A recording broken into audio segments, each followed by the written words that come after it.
Magandang araw. Ako po si Mark Lester Liragad. Ito po ang aking daily devotion. Gutom ka na ba? Na tinalakay po ni Pastor Russell Ocampo sa 365 Daily Devotion. Ang concept or topic ngayong araw is tungkol sa righteousness. At ang Bible verse ngayong araw ay galing sa Psalm chapter 145 verse 17. Ang sabi ko ay, "The Lord is righteous in all His ways and holy in all His works."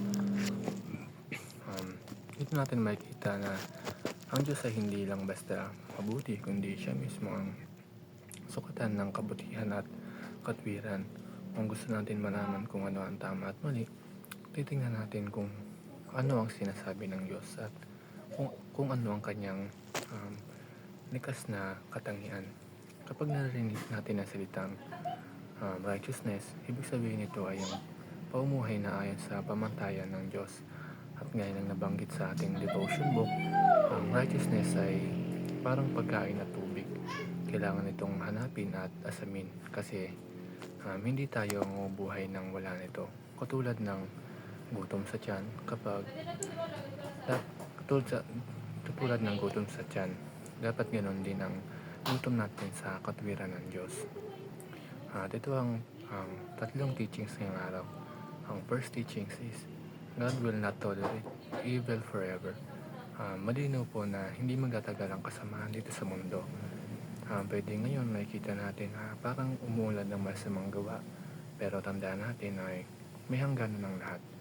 Darating ang panahon na lulupigin at wawasakin ng Diyos ang kasamaan dahil siya ay banal at matuwid.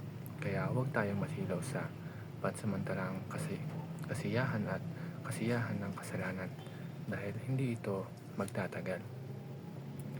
At ang second is, it is a sin not to change our evil culture. Kung minsan nasasanay tayo sa mga nakagawian natin dito sa mundo.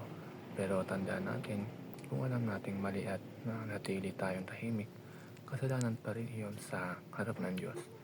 Tinawag niya tayo hindi lang para iwasan ang kasalanan, kundi baguhin ang kultura sa ating pamilya, sa ating mga kaibigan at sa lipunan. Kung meron tayong nakikitang mali, gamitin natin ang salita ng Diyos para maging ilaw at asin sa mundong ito. At ang last teaching is, righteousness must be sought like food and water. Kapag tayo ay nagugutom, hindi ba't lahat gagawin natin para makakain tayo? Ganun din dapat ang ating puso sa katwiran. Hindi sapat na konti lang ang righteousness sa buhay natin.